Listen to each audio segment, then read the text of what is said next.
Ракометарите на Текстилец Субота забележаа тесен триумф со 1 гол разлика над Партизанот Гевгелија, откако со 34-33 триумфира на домашен терен во Штип.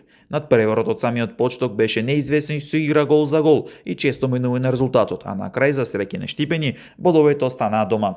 Филип Џинес беше најдобар стрелец за Текстилец Субота со 9 гола, за гостинот исто така со 9 гола се истакна Стојан Умовски. Лидерот младост Богданци без проблеми го совола тимот на Македонија Ѓорче Петров пред верната публика со резултат од 37-28, а пак Мултиесен со убедливи 32-44 го декласираше Аеродром.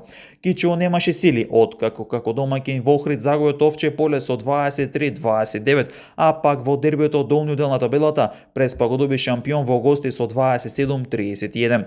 Драмата во гости вре доби тимот на Вардар Неготино, кој со 39-40 го доби тимот на Ехона. На самата табела водички се младост Богданци кој има 30 бодови, Мултиесен се втор со 30 бодови, но со надпревар повеќе. Текстилец е на делба на 6-то место со Аеродром и Ехона со по 16 бодови, а на дното е Кичево со -1 бод.